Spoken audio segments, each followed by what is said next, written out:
What up, what up, what up, what up?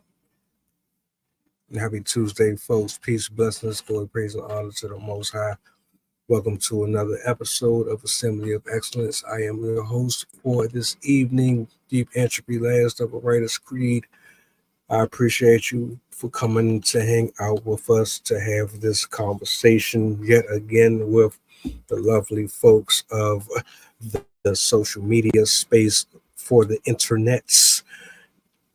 Always pleased to be able to sit across from like-minded souls to discuss things that tend to get neglected or swept under the rug.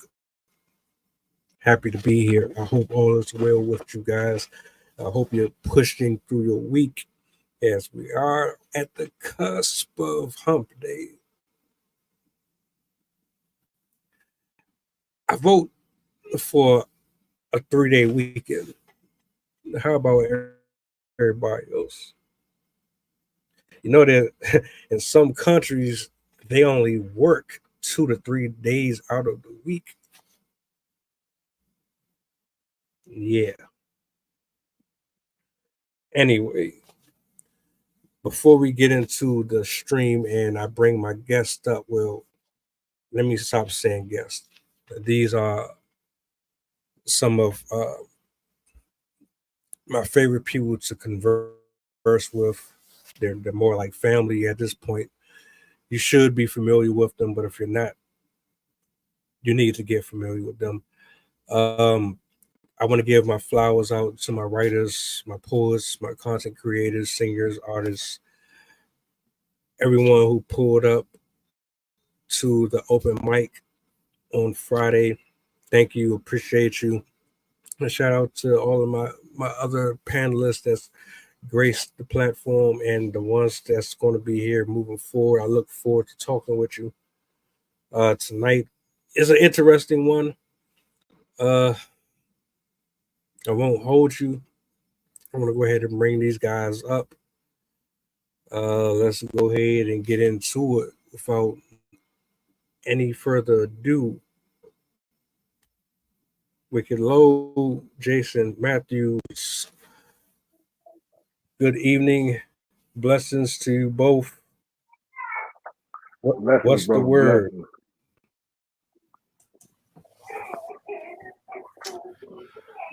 Thanks for having me on. Thanks for having us back. It's great to be here. Definitely good to be here. Thank you. Thank you. Always an honor. Always an honor.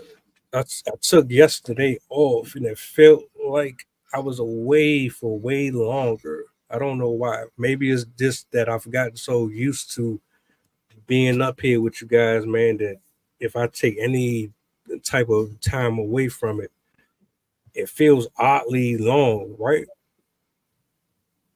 hmm But I know what you mean. I know what you mean. I definitely know what you mean. When I took that time to travel on that uh, Tuesday, it felt like I was missing you guys for way too long. And yeah, when I came back on Thursday, I was like, oh, finally, back to regular schedule.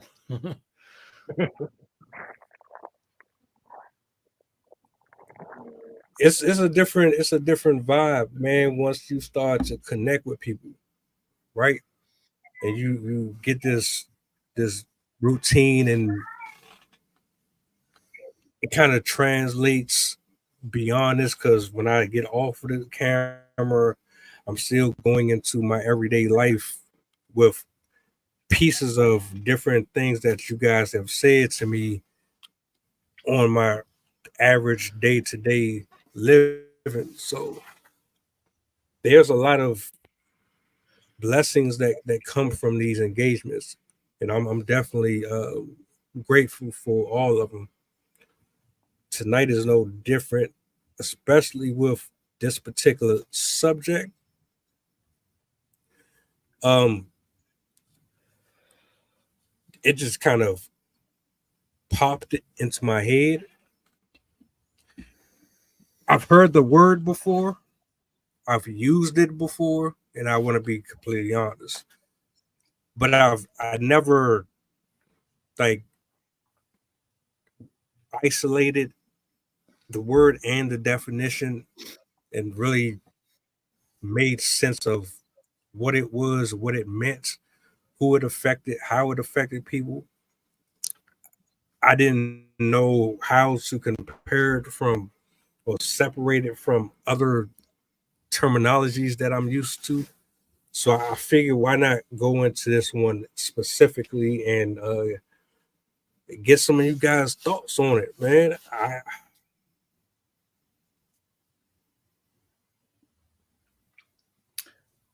So when you say neuroticism, maybe it would help if you give the context by which you want to talk about this, because if you just want to talk about the term itself, there is a lot of information about this, especially when it comes to personality traits.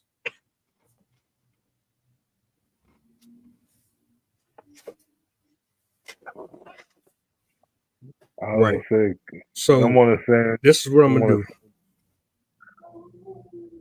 I was gonna say I'm on the same tip because I even got though you when covered. after I told you when I went to look it up myself, it like pretty much it described like depression for the most part when I looked it up. You know what I mean? When I actually did my little research, so it depends on like Jason said, like how it depends on how you want to approach it, how what and how you want to talk about it.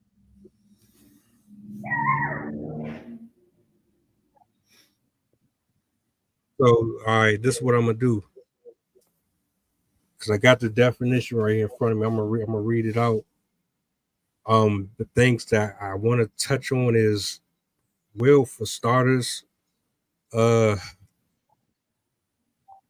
how do you identify it in yourself, or how would a person know that they have it? Because I think that would be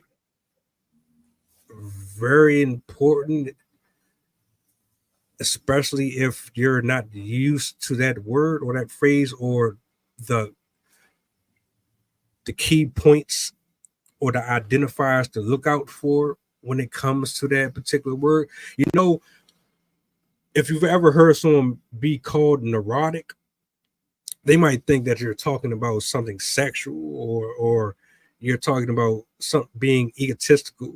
Anytime I heard the word, it always was the complete opposite of what I've read or what I'm about to read. So um identifying it in ourselves and how it affects a person, and then maybe how once we've identified these different traits, how do we then move forward in uh, remedying the core issues within ourselves, or for whoever has these identifiers. So let me pull this up real quick, and I'm gonna read it off.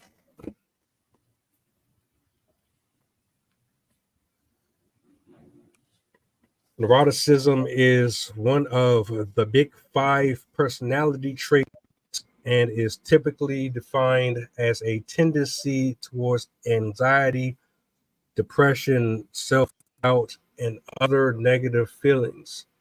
It reflects a general tendency towards negative emotions. People with high levels of neuroticism are more likely than average to experience feelings such as anxiety, worry, fear, anger, frustration, envy, jealousy, pessimism, guilt, depressed mood, and loneliness.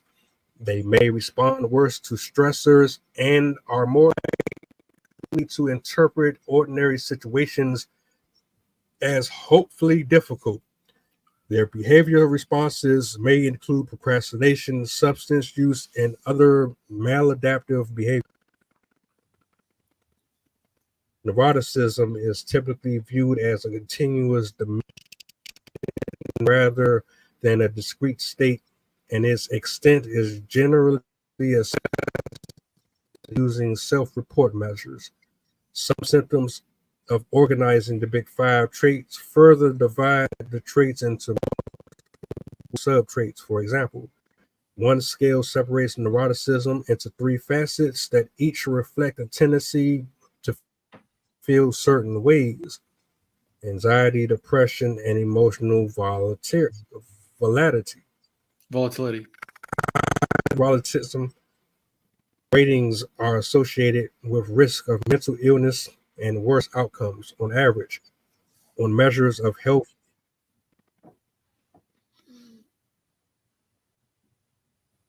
High neuroticism ratings are associated with risk of mental illness and worse outcomes on average on measures of health and relationship satisfaction. However, it can be argued that neuroticism exists because it provided advantages such as sensitivity's evolution.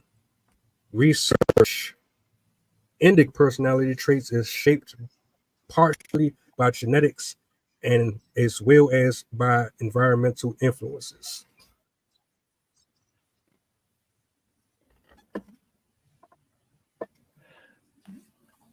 So I just want I know that was a to lot to start off. unpack. I want to start off by saying that sometimes when you speak, Mel, there's a bit of glitchiness that happens with your voice, where it's like there's some severe lag that's intermittent. Low. I don't know if you heard the same thing. Yeah, I did. I was about to say I thought I was the only one that heard it. Okay, yeah. Just it might be something to do with your connection or with your something to do with your equipment. I don't know, but I just want to make you aware of that. Secondly, I was really hoping that you were going to go along this vein, because this is one of the best ways to talk about neuroticism. Let me just back up a little bit, because in order to talk about neuroticism, you do have to talk about the big five. And the big five personality traits, also known as the ocean personality traits, these are the personality traits that are most recognized in people as having the way that they operate. It's either going to be a high, mid, or low value for them. The five traits are openness, conscientiousness, extroversion, agreeableness, and neuroticism. When talking about neuroticism, yes, the most common thing to talk about is the nervousness, the emotional volatility, the anxiety, though those are common.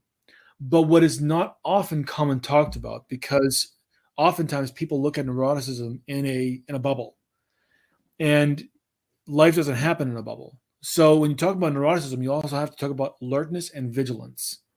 And these are two other qualities that are associated with neuroticism. Maybe not high neuroticism, but neuroticism nonetheless. And so it bears recognizing those traits as well as the others, like highly emotional, anxiety, and nervousness. So just putting that out there as well.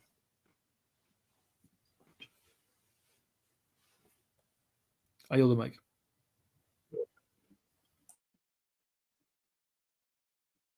Lo, let me ask you a question.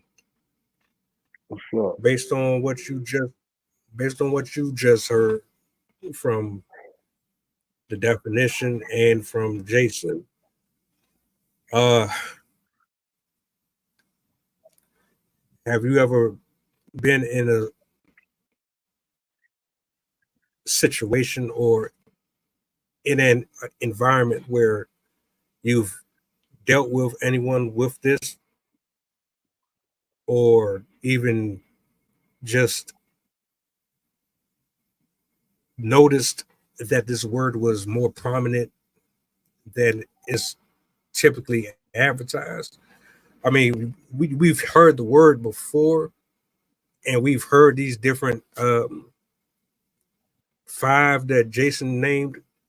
Like, they're not uncommon, but they're never typically commingled under that particular definition. Not, it hasn't really been introduced to me until I decided to look into it for myself. How do you feel about all of this yourself personally? Oh, personally, I really actually this is new to me as well. Like this is very new, um, because from what I read about it, like one I didn't know about the big five, and which I'm gonna have brother Jason repeat that for me, because again this is new. And secondly, when I just read about the neuroticism, it looked like I said before, as far as coming across people who have it or that may exhibit it, including self, is like for the most part, to me, it just because when you look at, for example, severe depression, right? Majority of those things is in there.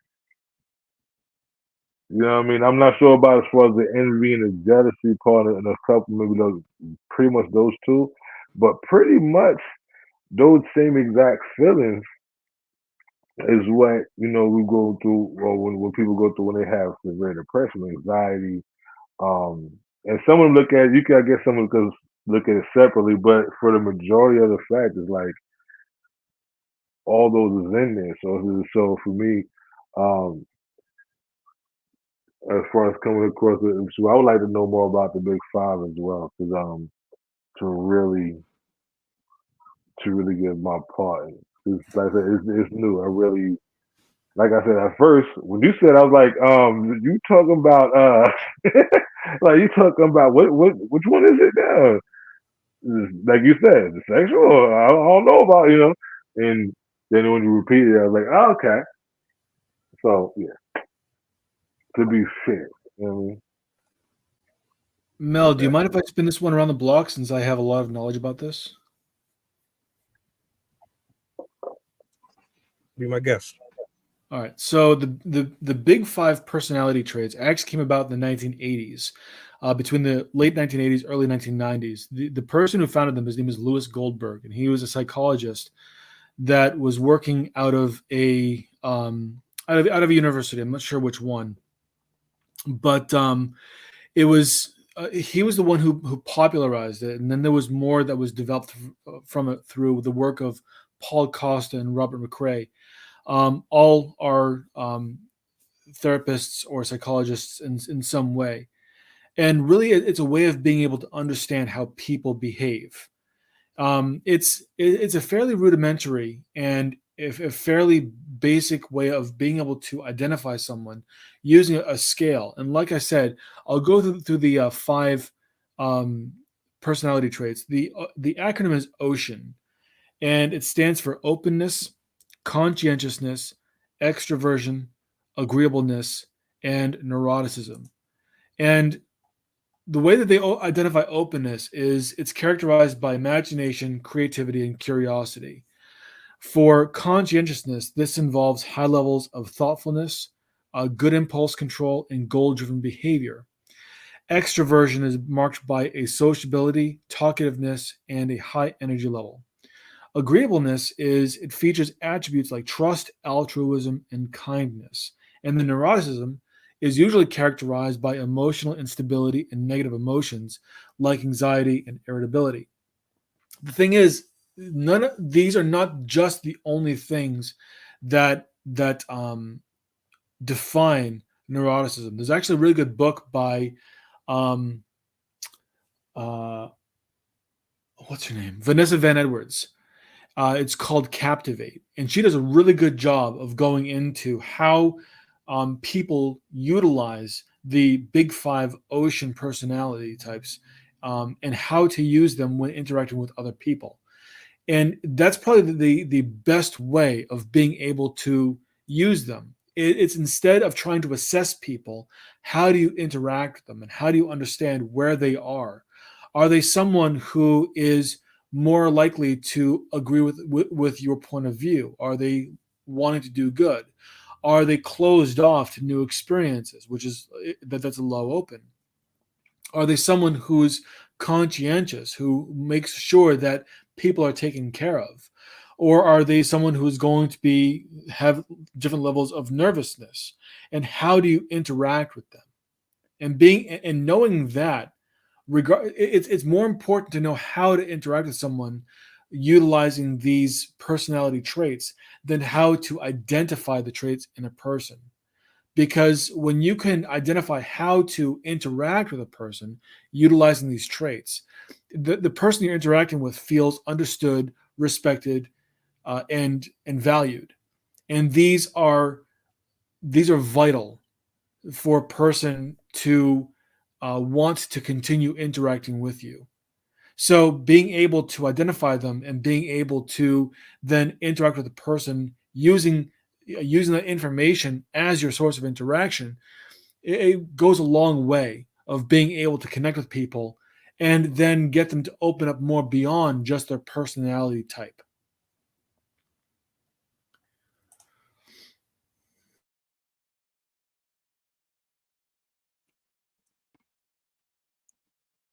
The more you describe it, it sounds like it's someone with a combination of being introverted and affected by something that they were introduced to, and because of the upbringing or the surroundings that they put themselves in or put into, it kind of reprogrammed the way that they think and operate and how they perceive people and perceive life and how it moves and operates. And it kind of did something to them to make them a little more, what's the word, standoffish, if that's the right term for it. I do think that we should always be mindful of how we communicate with people. Um, and I'm sure there's other phrases and terms and other emotional um, disadvantages and things of that nature that comes with it. Uh, One thing that I read, and it wasn't in that particular definition, was that it said there's a certain benefit to it. I don't know if you call it a benefit, but it said somewhere along the lines that people who have this trait, they tend to have a more likelihood to be more productive because of, in layman's terms, they're more conscious and more careful with where they kind of stick their toe at. Um, does that make any sense to you? Yeah, Yeah. it does. Again, go ahead, Wicked. Sorry. Oh no, I was agreeing. I was saying yeah, it does because like I said, me personally, as far as neuroticism, like going through all of them, I get it now. Especially the big five. Appreciate you for explaining more. And as far as neuroticism, like I said, it's still basically to me, it still sounds as if again, it's a for me because I've dealt with the same thing, and what I went through with severe depression. You feel me? So, and it's kind of all those things. I just don't have envy or jealousy against, but like as far as those two minor, minor things. But dealing with that, for me personally, is just why I kind of delved more into the music and was more creative and put more things towards in that, and stay busy with that. You know what I mean? Like because it helped me, pretty much be out of it, but again, away from people in a sense. You know what I mean? Not really introverted, because I do deal with people, but it just helped me stay to myself and helped me get that frustration and everything out. So that's just pretty much because, like I said again, they all kind of dwell in the one space from most of the things that I have did research on myself. So yeah, Jason, I'm sorry. It's all right. It's all good. I want to make sure that everyone has a chance to speak because like I said, I know a lot about this and I could easily dominate. I don't want to do that. I want to make sure that this is a really good experience for everyone, especially being a Oh, guest on this podcast. I Um, don't think it's dominating, but yeah, okay. so it makes sense with what you're saying, what you're both saying. When you look at these five personality traits and you see how they interact and you see how a person can actually have a blend of different highs and lows with different levels of these five personality traits, you begin to see to get a picture of how a person is going to act and react and respond, especially when you deal with this a lot. And you begin to say, okay, so when I meet this person, they're probably going to be like this. So someone like me, I have a high openness, I have high conscientiousness, fairly high extroversion, pretty high agreeableness, and I have very low neuroticism. So that means that I'm very good at dealing with people, dealing with stress, and working towards goals. My wife, on the other hand, she has high agreeableness. She has low extroversion, and she has higher neuroticism than I do. So she's going to be someone who is more emotionally reactive with certain situations. Now, one thing you alluded to, Mel, is that there are benefits as well as drawbacks to each one of these five. If you have too much of one thing, too much of anything is not good. And the same is true with these five personality types. So when you have fairly high neuroticism, you also have a high sense of vigilance and alertness. You have a high sense of knowing what's going to happen or how things might go wrong and being able to respond to it faster than other people because you want to avoid the bad things in life. And it's important to be able to understand and respect that piece.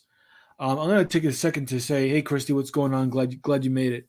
And I'm going to turn the mic over to anybody else who wants to speak. Thank you. People, I was gonna say that with myself with the five, I'm pretty much equal on all sides, and that's it's sometimes it can be difficult to deal with mentally, but it's you know what I mean. It's pretty much on how and everything. You know what I mean. So it's like I have to deal with all that. It's a wild trip, man. What a wonderful ride. What a wonderful ride.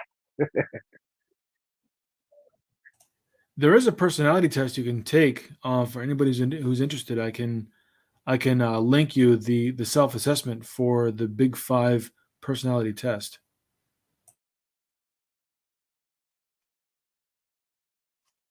Yeah, send me that because I'll be honest with you. I'm not ashamed.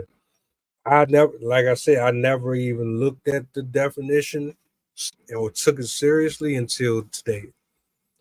And if I had to sit here and say honestly where I stand in this five, I couldn't tell you.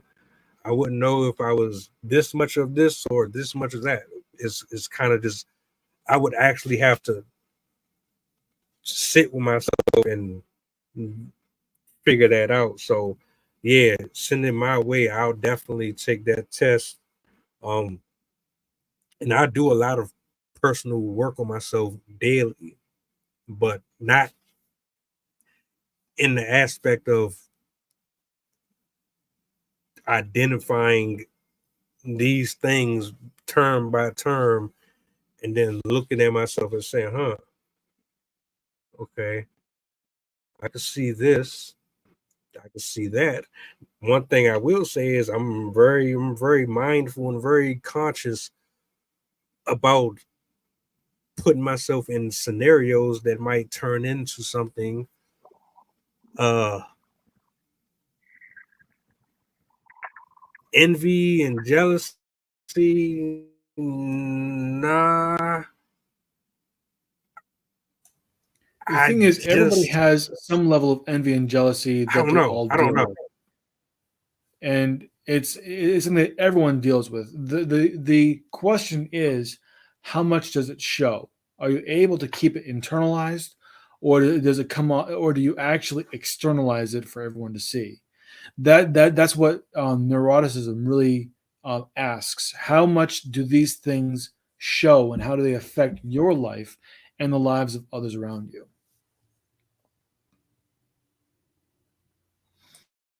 I personally like. I'm kind of on the same tip of my brother Christy, over here. I don't really have any envy, or I don't really deal with it. You know what I mean? Because that's not something that as far as where I came from and how I was brought up, I don't really deal with it because I don't really care for it. You know what I mean? Like it's just I see a lot of people that have the envy and jealousy, but as far as like the five, even myself, as far as like the openness to experience, for example, definitely.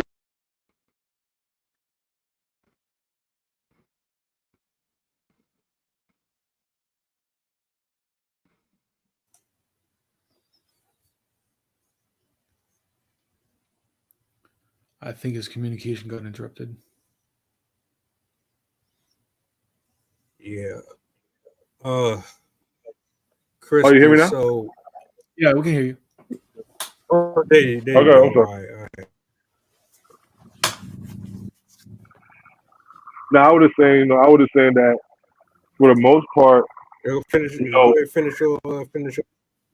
yeah. I was just saying like for the most part, aside from those mainly two small things, because that's the way I came about really is I never really cared for as far as envy and jealousy. I've seen it, never really dealt with it, never really cared for it. You know what I mean? But as far as everything else, the openness, the extroversion, and everything else, I deal with those on a exceptional, even kind of playing field. Aside for those two minor things, but other than that, yeah. Yeah, okay.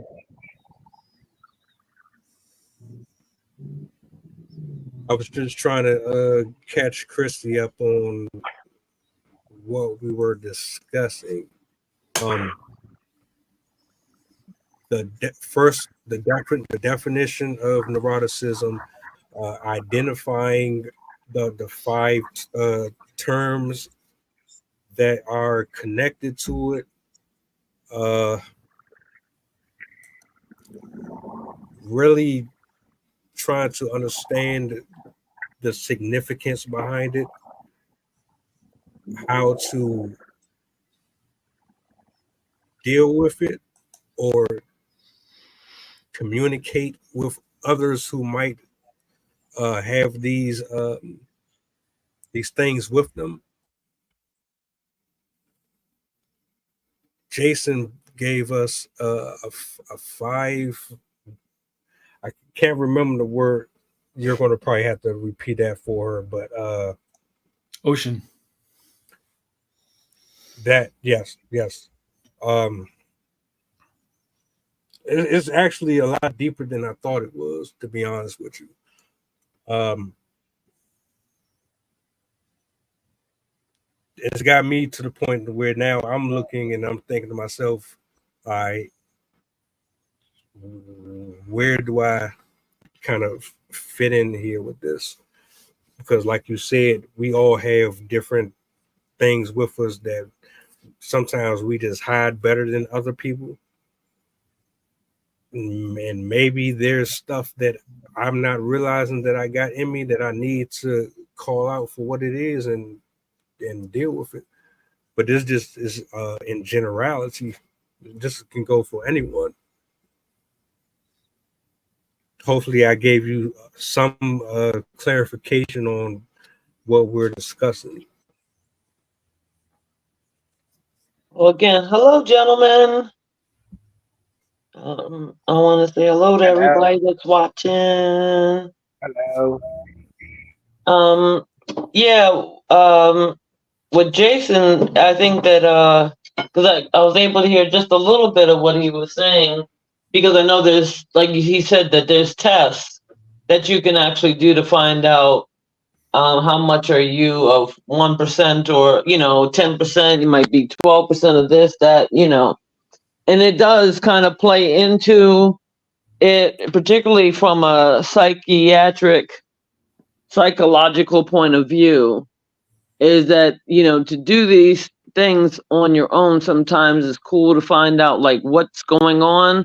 But if you know that, okay, I've got way too much, then I would say that always make sure that you're talking to a professional and get some help with certain things, and it depends on how neurotic are you, because I do think that a lot of people hide a lot of their emotions and they stuff them down, and you're looking like, hey, okay, this person is pretty cool, whatever the case may be, and next thing you know, they become a maniac, and you're like, wait a minute, what the heck happened there, and it's about a blow up, right?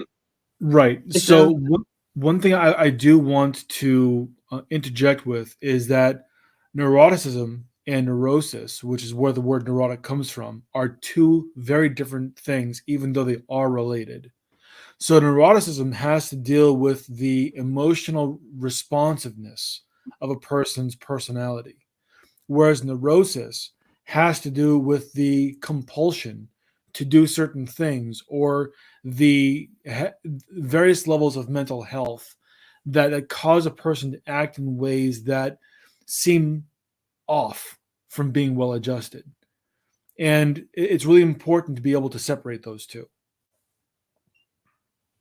Okay, so if I am displaying some off behavior by being depressed one moment, real happy the next, then I'm angry, then I'm jealous, and then I'm whatever, and I'm going through those different things and I don't know how to control it, wouldn't I want to seek a professional? Of Because course, I, yes. yes, Yeah. yes, okay. Because that's why I thought that you would kind of agree with me on, just from hearing what you were saying, because Yep. some people will self-diagnose and then self-medicate because they don't know what's going on, and they don't know how the diagnosis is, and then it's like, oh my gosh, I must have this, and you have no idea how many people that I've run into who have said, oh, I got depression and I've got this, and I'm like, really, where you go to get your help and everything else? Oh no, somebody else told me that, and you find out when you dig more, and then you're like, okay, well, you just you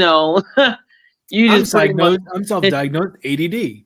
Yeah, that kind of shit. right, and That just okay, pisses me and off. add a little more in there. You're out of here. Yeah, so basically, I mean, that's just all that I would have to add into it, because I know that you guys have been talking about what's going on, but I also see certain people who are trying to hide it, and I see them, particularly the ones that try to think that they're cool. They're playing it real cool, like, okay, nothing's wrong with me and all. And then since you detect people's energy and what's happening and what's going on, and you're not thinking, okay, this person is bad, but you're seeing certain things that are going on inside, especially if you're doing something and getting out of character and stuff, it's like, okay, so how to do it yourself? Yeah, read about it, take the test, see what goes on, and see where you're at. And again, talk to somebody who may be, in that profession or whatever, have fun with it with a friend or whatever, and see what's going on with you, or do it by yourself. But if you definitely are clearly displaying something that may be in the DSM-4 or DSM-10, you definitely, like Jason was saying, you definitely want to make sure, because some things are maybe even more something that needs to get caught and get controlled right away by a professional. Um, you know, and so that includes our family and everything else, to be on the lookout, of how we're doing in life. And, when you're seeing somebody grow and you're seeing them struggle, then you're like, okay, well, you need some help in this area. So, Right. whether it's the self-help, or you have to go into psychiatry, psychology, as far as getting a psychologist or a psychiatrist involved, that's something different. You may just need, some therapy or whatever it is. You might be going through something and people don't understand it. One So, thing, it is important to just make sure that we take it and we can do things that are positive to help you get through, and not beat yourself up, or not just sit up there and think that anything's not wrong with you at all, because right. everybody got something.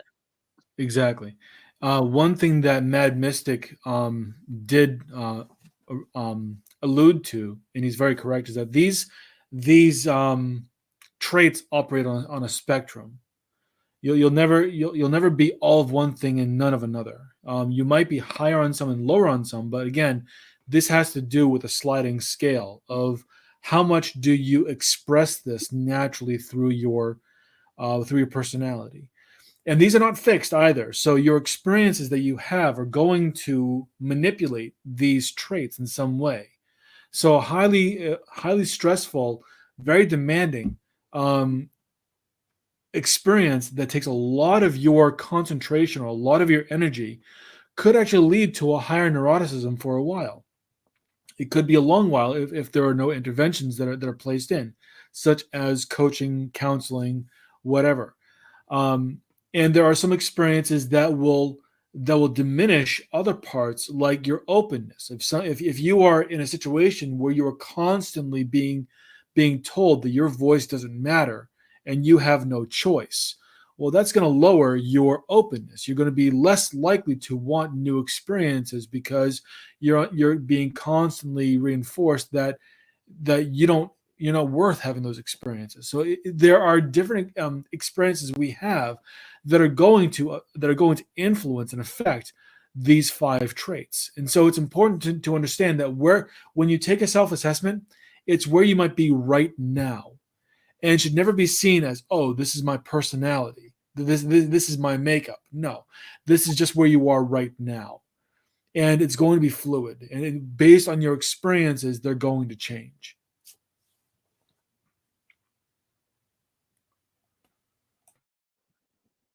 Send me that test, brother. Send me that test.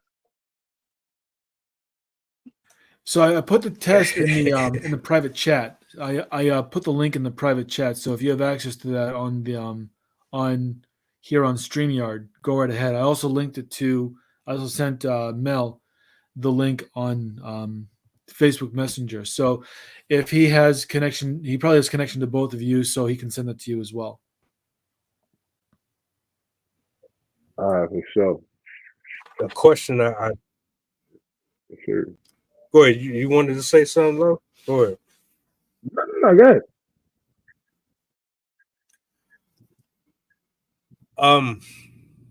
So here we are. We've put these terminologies and these frames around the term. We have a pretty good sight or eye for now, what to look out for. Knowing that you really can't change it too much unless you do some groundwork, maybe go see someone to help you out with it if that's what you want to do. If you're just having a regular conversation with someone and do you just notice it right away, or does it take time to kind of gauge whether or not a person? I kind of just attribute it to discernment. But if you're speaking from a space where you have the degrees behind you, you know all of the wordage, you know the mannerisms, the body language, you know what to look for, like maybe they eye twitch or some crazy shit. Maybe they talk fast, maybe they get super aggressive or defensive. Let's say you don't even have all of that background. Then what? A regular civilian just going on about their day, talking with someone in the comment section, or maybe just someone in their space on a 12 to 8 hour day. How do you, or do you even bother with it, or you just going with your life? Like, because it's like within that definition, it said to me, this is a person that is aware. that is not only do they have these different spurts of different emotions that can come at any given moment, but they're also very aware of their surroundings. They've honed or they've heightened certain senses because of it. It's Is really that a just about being good thing or a observant. bad thing? I guess It's really just about stopping to be observant and understand where people are coming from. And this is something that everyday people, I believe that everyday people should be doing this anyway. You should be seeking to observe others and understanding how you can best interact with them at their speed, at their level. And that's how you create connections, is you observe how people are behaving, you interact with them where they are, and then you create common ground between where you are and where they are. And that's how relationships are formed. And if you're not doing that, if you are creating interactions based on what you expect to see, you are always going to have a hard time with your interactions. Most of the time you're going to have a hard time. There are going to be some who are already at your level, and so it's not going to be hard at first. It will be harder down the line. But if all you're doing is looking at things from your point of view, yeah, it's going to be very difficult. And it's going to be a lot of trial and error, a lot more error than success. If you are observant in understanding how people behave, and you are looking for the cues that you can use to really create that connection because you want to connect with someone on their level, there's a much higher degree of success that you will have in all of your interactions. And this goes across all cross sections, at your work, with friends, with family, even with your love interests. Your ability to be observant and to meet people where they are is probably the most vital skill that you can develop.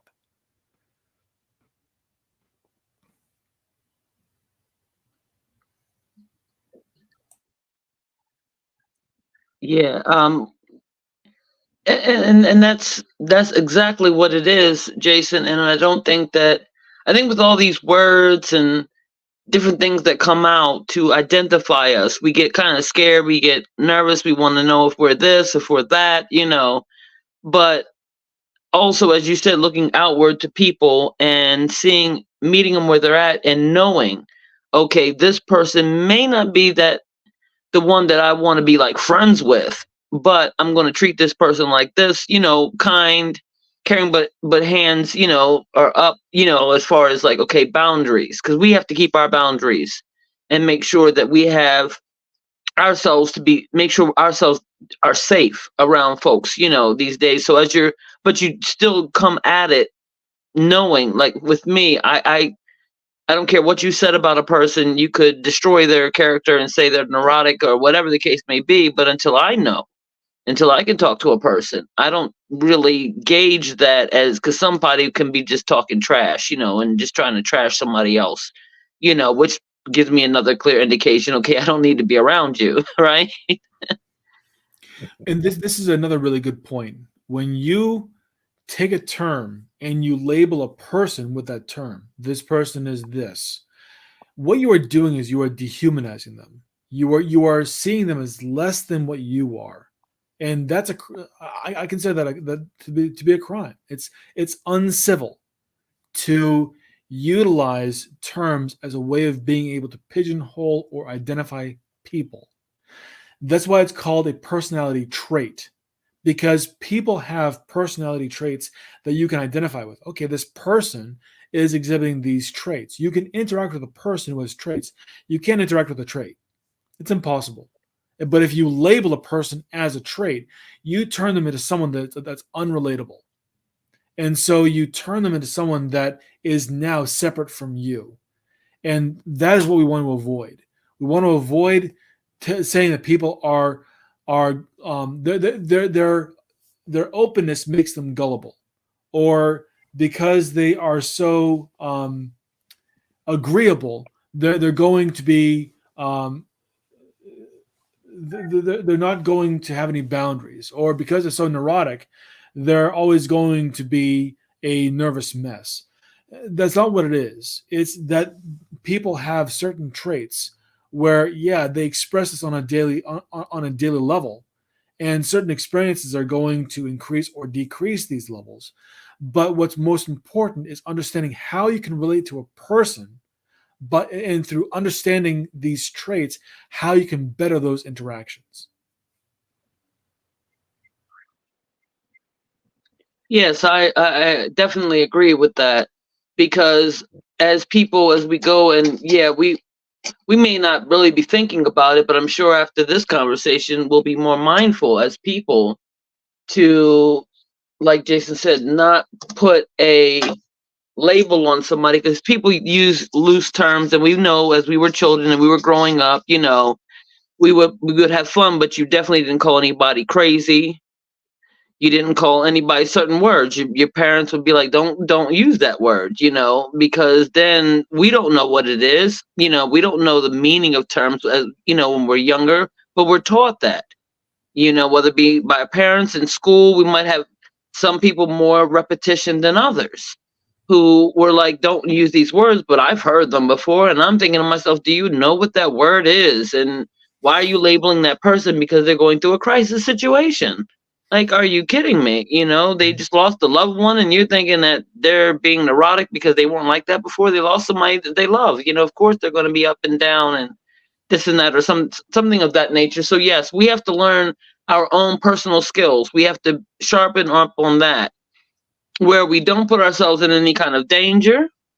But we also, like I said, meeting people daily, everybody's gotten a lot of a sense of, okay, I'm scared now because people are going off these days and you don't know where you can go and all that. And to mitigate some of that fear, to know that we're all people, and we can have a good discernment on what to do if we're in case of something, or whatever, that you need to get out of, harm's way, or whatever the case may be. You can always do that. There's some kind of way, but we just can't live in a world where we're not speaking to each other. We're not learning to take the time to understand each other's culture and every religion, whatever it is that they've got going on, their personality, what defines, who they are, may not be all that you see right away. So therefore that judgment thing comes in, where we have to just slow to judge. Whether you read the Bible or another thing, that's what it says. It's not to judge. So we have to be careful on judging people, because like Jason said, and he said it brilliantly, you don't know where somebody's at on their trait chart, that you don't know what pushed them to that trait chart to be going from stabilizing and being able to, keep themselves calm, being able to, control certain things that you can see, like being too agreeable, and stuff like that. So my ending point on this is that, yes, open up, learn how to trust yourself, learn how to be able to be around other people, learn how to communicate with other people. And if your people skills aren't good, then maybe that's something, that you can work on, because we all have to live here. And if we don't start talking, communicating, and learning what our differences are, but also learning where our commonality is, so we can build on that part. Until then we'll never see something that we're shortchanging ourselves, and we're shortchanging other people, and what a waste. One thing I will say is, as a kid, I remember calling many people fart heads.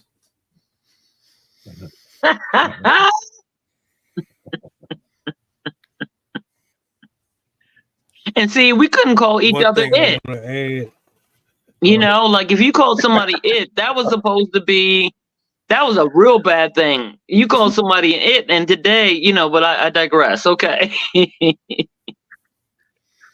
Oh wow. Ay. I want kind of I'm I'm gonna give it to you, Lo. I kind of want to give a little pushback on that because when I was in school, you got called every name in the book, and Right.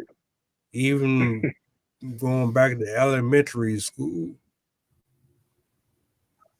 it probably wasn't as bad as it is now, but don't get it mistaken.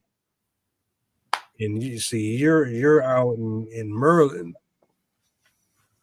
so you already know I'm from the city too, and I'm telling you, growing up in these schools, they did not have cut cards. You got shamed Right. for being quiet. You got shamed for being with every single basketball player. If you back then, if you were a girl and you were loose, you were shamed for it. There was no uh feminism movement where you were getting counseled. You weren't getting kicked out of school for calling a girl uh, a a delinquent. No. So I think a lot of I don't know if I can I can well I can't say it. I don't know that 100% whether or not a person developed neuroticism because of being labeled by people. If I it mean, if was you're just younger and genetically you got inherited, started in school and you've been called crazy or whatever the case may be, because yes, we've all been called names. Like as James said that, I mean, Jason said that we all have sat there and we've called names. You know, we knew what our name was, but we knew that also if you said it around your parents, you were in trouble. Like I said, it depends on parenting skills. And also what school. No, I wasn't raised in the city. My kids were, but I was raised out in the county. Um, and so, but that had nothing to do with it because people still call people names. But again, it was my dad and my mom and the way that they raised me that I knew certain words that they really would sting, you know, the mental R word, you know, now that's something that really upsets some people nowadays, you know, and though my daughter was born with it, but they, you know, if you say mental retardation, you know, it becomes a cancel culture type of thing because it's really something that is true, but then people don't want to do it no more. They don't want to use it. So it seems like every cycle of the next generation, they come up with something and you can't cancel everybody because everybody had a certain way before this word or that word should not be used. Before we became more educated about what people are going through and all these different terminologies that we didn't have back in the day. You know, where some people that I can see and I'm like, wow, people be labeling them, okay, oh, that's a drug addict. But you don't know what they did. You know what I mean? You don't know what pushed them. You don't know what's going on with them, but you just know what everybody calls them, you know, a drug addict. And until somebody says, women, that's a person that's on the street using drugs, you know, and see what's going on with them. You know what I mean? See what's happening, whatever the case may be, if you know that person, whatever. So that's what I was meaning by you grow up knowing what to say and what not to say. It's not that we were kids, and of course we said things to each other, and we knew that we would get in trouble if our parents heard us, and it wasn't even curse words, you know. So it's just today, it is all about yes, these schools are out of control. Things are going on in different schools. I'm just shocked and surprised by it because they're not learning these things. If not, if anything else, I've seen in schools where they're learning more to fight and people, and then they would find out that wait a minute, somebody had something that was wrong with them later on down the line, you know, and people didn't know or whatever, you know. And Right. so that's my point, is that you're not supposed to. We're supposed to be a culture where you shouldn't have to cancel somebody, but talk to somebody because they just maybe not know. Right. For So me, yeah, go ahead, Lo. I was gonna say like for me growing up, it's see like I was taught the saying like my mother used to always say you treat others how you want to be treated, and then the certain people that I was around they didn't really go for that. Like even in the hood, like what I mean, they didn't go for that. Like if you like, I saw in a homeboy, let's say, call somebody something. It was just like some weird, like okay, he just someone, and they would be on some what if that was one of your loved ones, Tony? Type of deal. So it was just depending. Like a lot, the people I was around personally didn't really do that. Then on top of that, I had my parents, so it was just more so like, okay, this is just what it is. But now, don't get me wrong. Of course, on the opposite side of things, as far as people were getting the beef, then yeah, of course, there was name calling and things of that nature. But go ahead, what you were saying. One thing I was going to say was neuroticism actually comes from the belief in your ability to belong. And the higher your belief in your ability to belong, the lower your neuroticism is going to be. And that belonging really starts with your parents, how they interact with each other, how they interact with you, especially in times when you needed them. So there's an abandonment component here. How much do you feel abandonment is going to correlate to how much you are neurotic, and this is usually emotional abandonment, not physical. So Right. a person who is more well adjusted or a person who is more resilient is going to have a lower neuroticism. And if it's not something that you inherently have as a strong sense of well-being, a strong sense of belonging, and a low sense of abandonment, it doesn't mean that you're always going to have a high neuroticism, and that's all there is to it. Because, like I said, there's also this sense of resiliency, and resilience comes about from being able to effectively cope um, during a specific behavior or after a specific behavior. The ability to create a buffer, so to speak, that increases your ability to deal with circumstances, especially as you grow older. And the human experience is highly adaptive, and your ability to overcome emotional turmoil is extremely high as long as you utilize it. So it's either going to be how did your parents, your caregivers, interact with you when you were at your youngest, and this usually forms before 4 years old.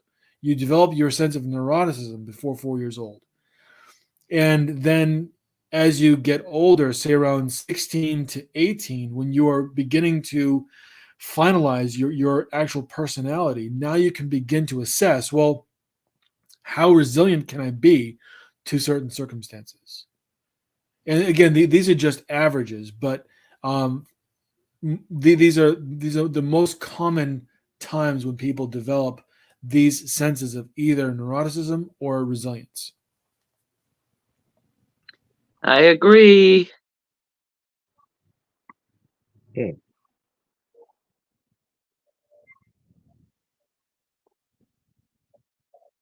It's a lot to think on, but if people just Yeah. take the time to digest it, and watch this back again, which I'm hoping people do, because the points that you're hitting on, Jason, and giving us a more of a tutorial, as you can say, about these things and what's going on and how we should treat things, right there was just enough of a lesson on this show to help people to start seeing certain things and saying, wait a minute, okay, like abandonment issues and things like that, that will create something, because I've had that for a while and I didn't know it, because of my parents dying so early.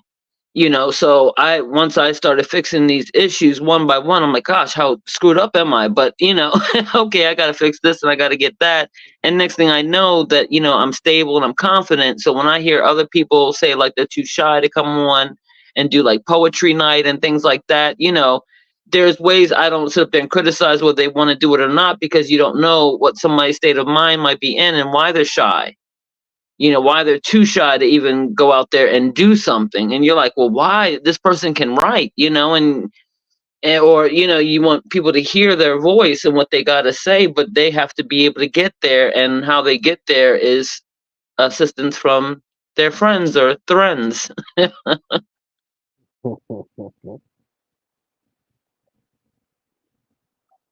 was always one of them people. Observe and then react, then respond. I can listen to your pitch, the wording that you choose throughout the conversation, whether or not you're sarcastic or you're just being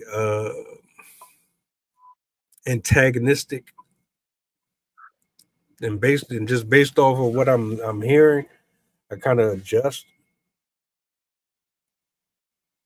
Just like you just said, Christy, in terms of someone who has this thing about doing the open mics, I totally can relate to it because I've been in that position before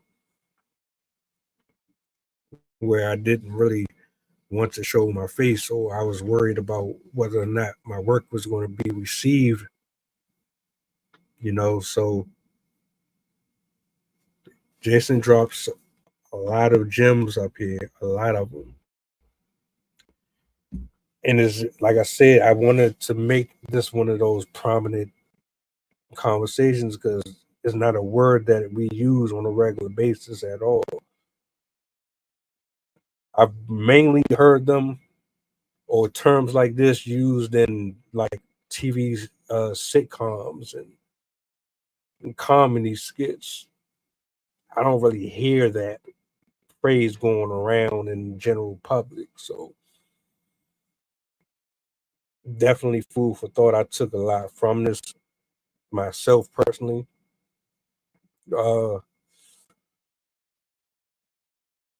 Lo, do you got anything you want to add, or this is a part of the live where I just turn it over to the rest of you and let you say whatever it is that you want to say?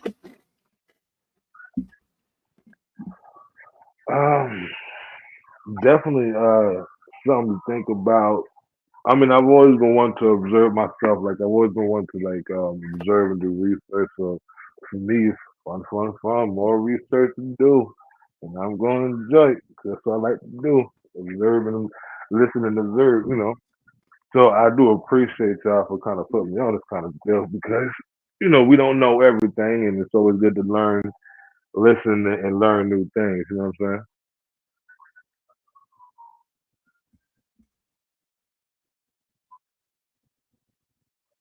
Absolutely. I was just telling the driver that earlier because we were having a discussion and it came down to people don't really want to listen. They only want to respond. Get Even that if you right. disagree, you still should be open to hearing the other person's point of view first before you decide to prosecute them. So,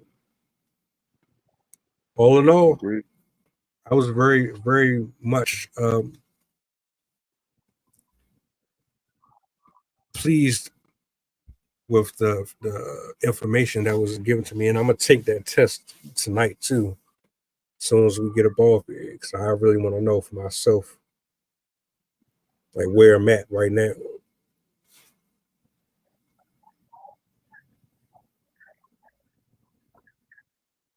I got to say real quick, thank you to everybody up here. I appreciate you for pulling up. Hello, Jason, Christy. Um, to people who have been watching the live stream, this is one that you might want to replay.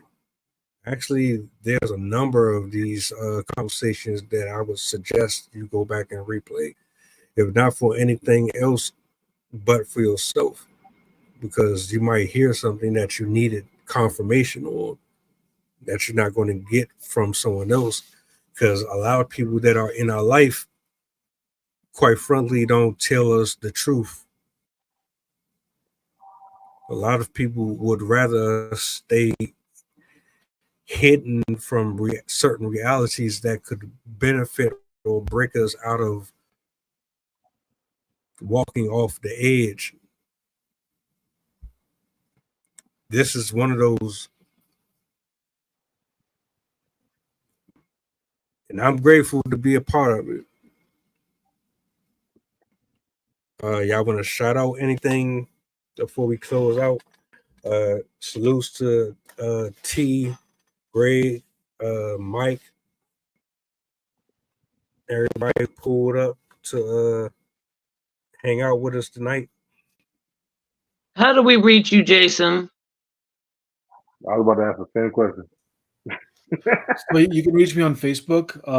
I have a page, Relatum, facebook.com/Relatum. My email address is jason@relatum.com. RELATEM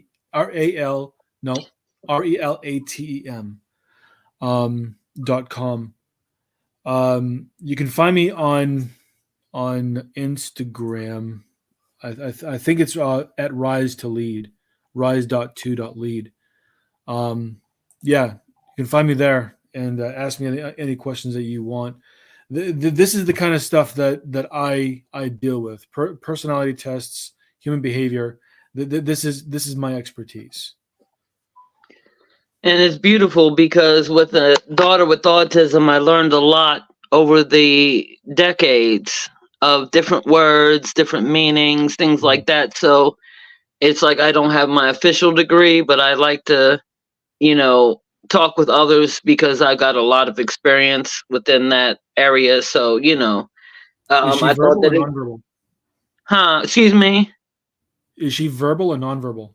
She's verbal, but she Good. also displayed the violent tendencies. Yep. So yeah, Good. it became too hard for me to manage. Yeah. So those are the kinds of things that and we have another autism dad, here. So it's like Mine is we nonverbal. My youngest one. Okay. Sorry, Christy.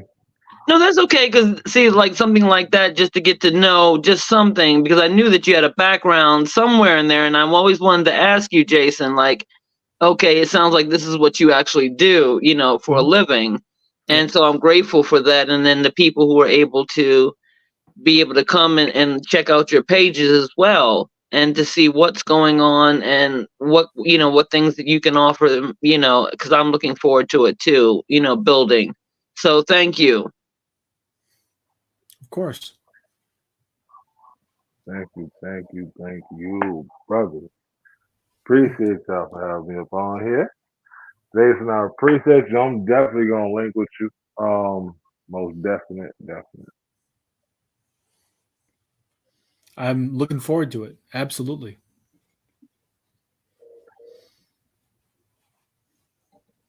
Thanks, That's Mel. what we're here for, folks. Yes, sir. Always a blessing. Always a blessing. Let me see real quick. Can I pin that? Even if you don't put it this way, even if you don't get it right now, as soon as I get off here, I'll share his IG link and his what's the name, so you'll have it then too. Just on the safe side. Okay. I want to make sure everybody is connected. Appreciate it. Because we definitely have to continue to push this forward. Like everybody has a strength and everybody is good at something. And I think the more we move as a unit, the better this gets, the more we grow and the more we can actually help someone. So salutes to y'all, man. That's pretty much that. Tomorrow we are back. I'm gonna close with this. The cold case files. I was going to do a live reaction to it. I'm not sure if I'm going to or not. I watched this particular story over the weekend, and it was based on a 2-year-old murder case where the child's father was gunned down, and 2 years later, the girlfriend or the child's mother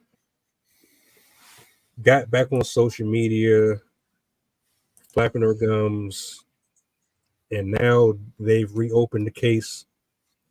It was a very emotional story. The mom and the dad really got into it. It was about an hour plus. So I may or may not do the live reaction to it, but I'll be back tomorrow. If you want to pull up to check that one out with me, you know where I'm at. Open mic Friday. Thursday is going to be a good one as well. I'm looking forward to that. I got another guest pulling up, a new face. So tune in. Thank you again, everybody, for coming out tonight. Like, share, subscribe to the channel. If you're not following the people up here, make sure you definitely do that. Until we talk again, Lord willing. This is Assembly of Excellence. Saying good night. God bless. Thanks, guys. This has been great. Yes, sir.